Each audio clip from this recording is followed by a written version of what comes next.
Magandang gabi po sa inyong lahat. Kapag merong absent sa grupo, pinag-uusapan nyo ba?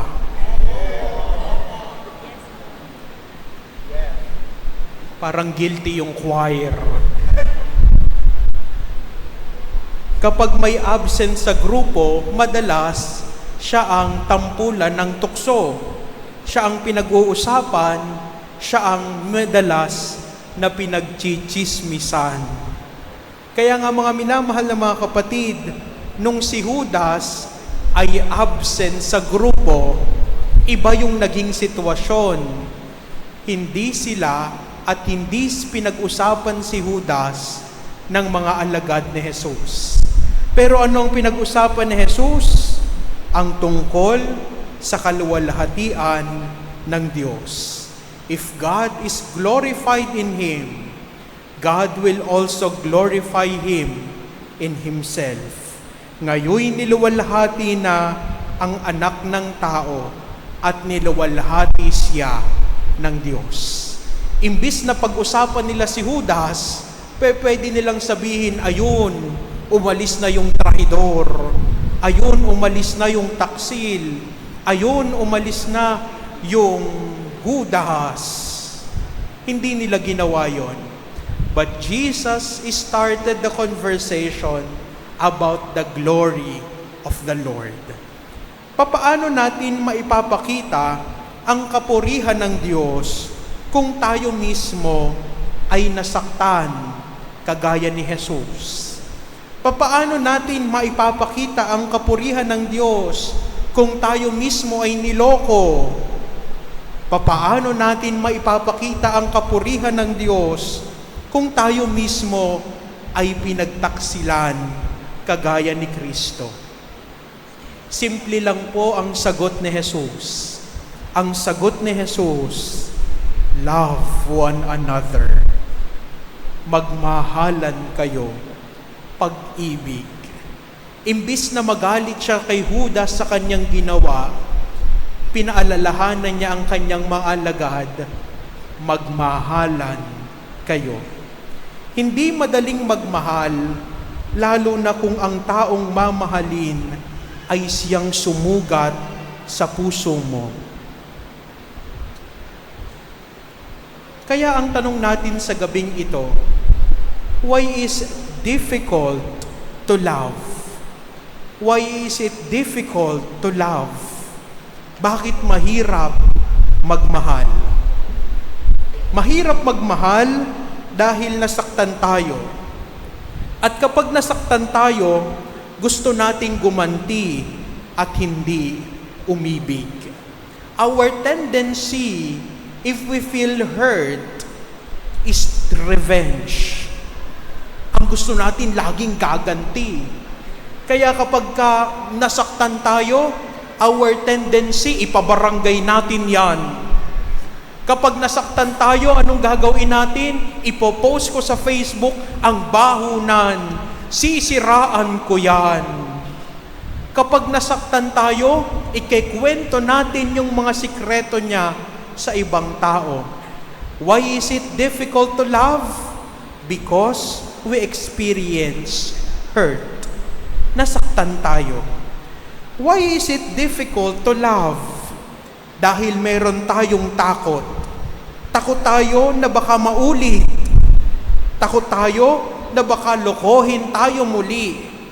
Takot tayo baka sa bandang huli, iwan lang din tayo. Why is it difficult to love? Kasi natatakot tayo na baka maranasan uli natin yung sakit. Why is it difficult to love? Dahil kulang tayo sa pag-asa. Kapag wala nang nakikitang bagong simula, papaano ka magmamahal ng buo? Kaya yung mga tao na laging namumuhay sa nakaraan, they will never experience real and true love. Bakit? Kasi imbis na maging better sila, nagiging bitter sila sa nakaraan. In order for us to become a better person, Live at the present moment and look with hope for another future. Mga minamahal na mga kapatid, why is it difficult to love? Kapag ang puso natin ay isinarado natin dahil sa takot, dahil sa sakit, dahil sa nakaraan nating naramdaman. And our readings for today is inviting us to look at the other realities of love. In our first reading from the Acts of the Apostles, Paul reminds us, sa maraming kapighatian, doon tayo makakapasok sa kaharian ng Diyos. Sa maraming kapighatian, doon tayo makakapasok sa kaharian ng Diyos. Tandaan po natin ito. Ang tunay na pag-ibig, hindi sinusukat sa saya, kundi sa katatagan sa gitna ng hirap. Ang tunay na pag-ibig, hindi sinusukat sa saya, kundi sa katatagan sa gitna ng hirap. Nung isang araw po, may pinost sa Facebook si Father Mads at sabi niya, dun sa kanyang post, meron daw pong isang MBG na iniwan ng asawa. Hindi po dito sa parokyang yon. May MBG daw po na iniwan ng asawa at itong MBG na ito, itinaguyod ang kanyang mga anak kahit wala na yung kanyang asawa dahil yung kanyang asawa sumama sa iba. Pero after some time, nabalitaan nung MBG na ito na nagkaroon ng malubhang sakit yung kanyang asawa. At alam niyo po kung anong ginawa nung MBG? Pinuntahan niya yung bahay nung kanyang asawa. At sabi niya dun sa kanyang asawa, halika na, sumama ka na sa akin, uuwi na tayo. Nung mabalitaan ito ng kapwa niya sa kasamahan sa simbahan, ang sabi lang sa kanya nung kanyang mga kasama sa simbahan, ikaw ang tanga-tanga mo. Ang sagot ng MBG, kung katangahan ang magmahal, patuloy akong magpapakatanga para sa pag-ibig kay Kristo.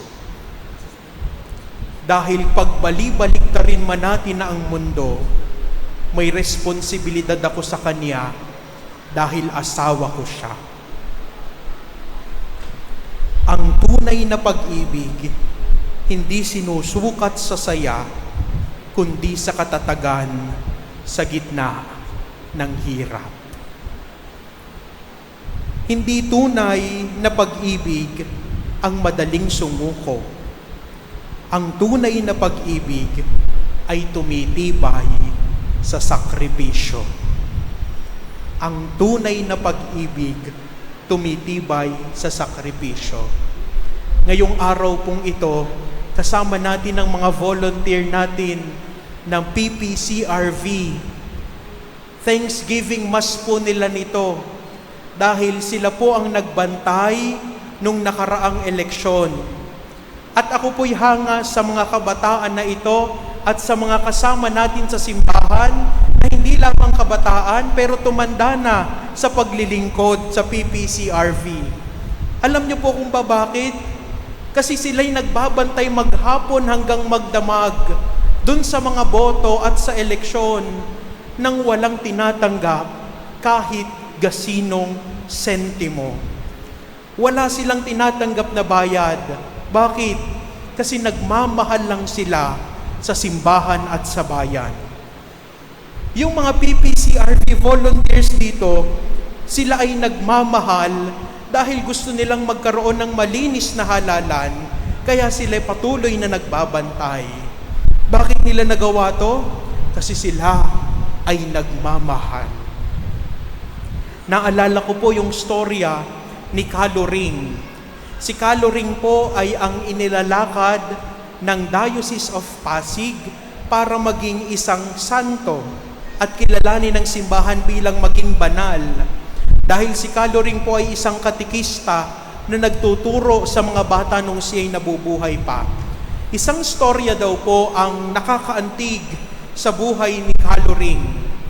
Nautusan si Caloring nung kanyang parish priest na matanda na humanap ng ibang mga pari para magpakumpisal. At si Caloring ay umalis, humanap ng mga pari na pwedeng magkumpisal, pero wala siyang mahanap kahit isa. Pagbalik niya dun sa kanyang parish priest, hindi maganda yung mood ng parish priest. Ang ginawa sa kanya, kinuha yung ashtray at binato si Caloring sa noo. At ang nakakahanga sa matandang ito na si Caloring, imbis na siya'y magalit, siya ay umalis at kinalma niya ang kanyang sarili. Sabi ng mga sulsul sa simbahan, isumbong natin sa obispo. Pero sabi ni Caloring, hindi na kailangan. Pinahupa ng aking pananampalataya ang aking galit dahil sa pagmamahal ko sa aking simbahan. Mga minamahal na mga kapatid, hindi tunay na pag-ibig ang madaling sumuko. Ang tunay na pag-ibig ay tumitibay sa sakripisyo. Hindi inalis ni Pablo ang sakit, pero inialay niya ito para sa kabutihan. Sa panahon ng hirap, doon lalong lumilitaw ang tunay na pagmamahal. Ang taong nagmamahal, kahit nasasaktan, hindi sumusuko. Ang taong nagmamahal, kahit nasasaktan, hindi sumusuko. Yung mga nanay na naririto, kapag nasasaktan na ba kayo sa ginagawa nyo araw-araw sa inyong tahanan, pwede bang humiga na lang kayo? Hindi. Dahil nagmamahal, bumabangon.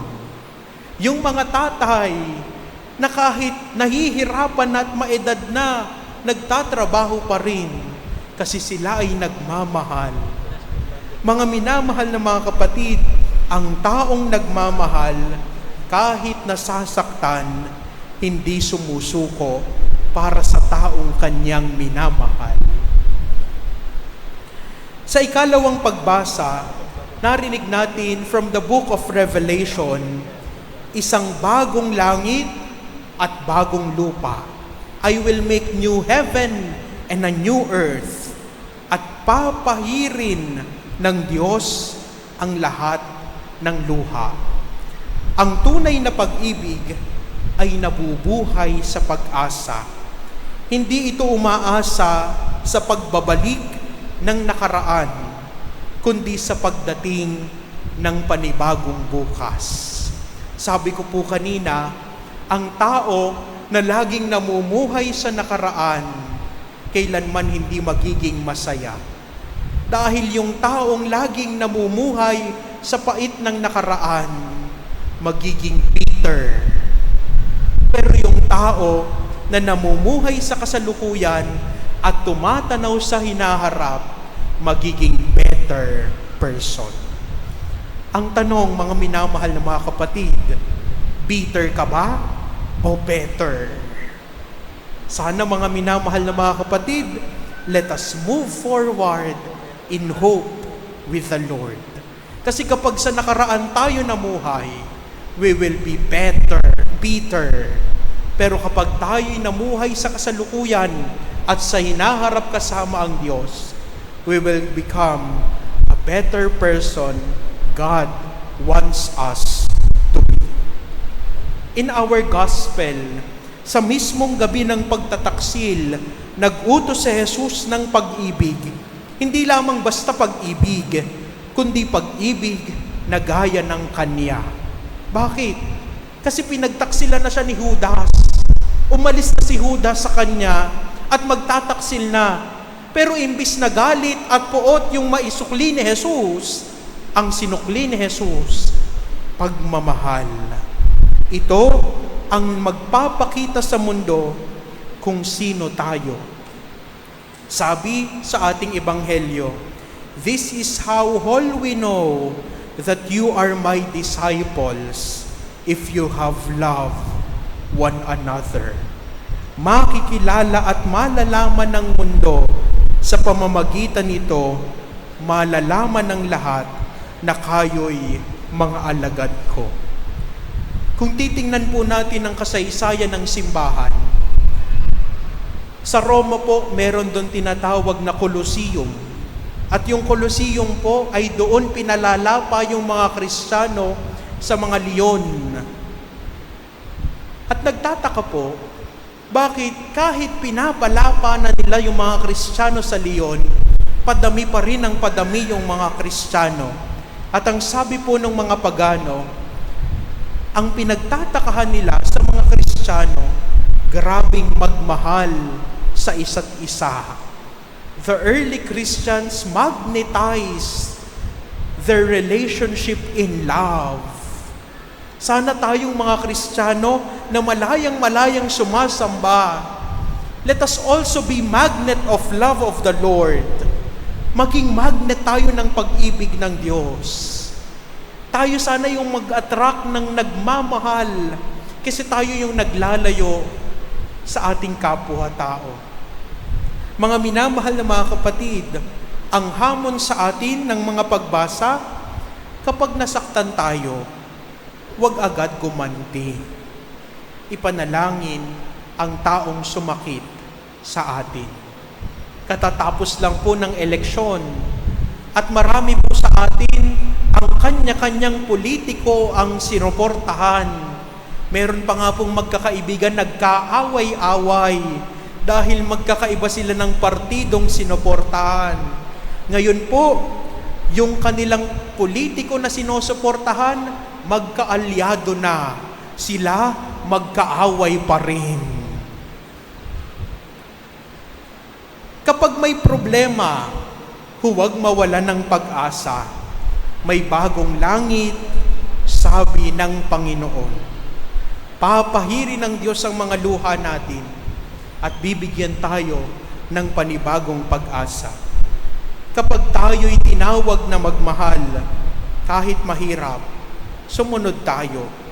Dahil dito natin makikilala at makikilala ng mundo na tayo'y tagasunod ni Kristo. Mga minamahal na mga kapatid, kapag ba mayroong absent sa grupo, pinagchichismisan nyo ba? Kung ganito pa rin ang ating attitude, baka hindi pa rin tayo lumalalim sa pagmamahal.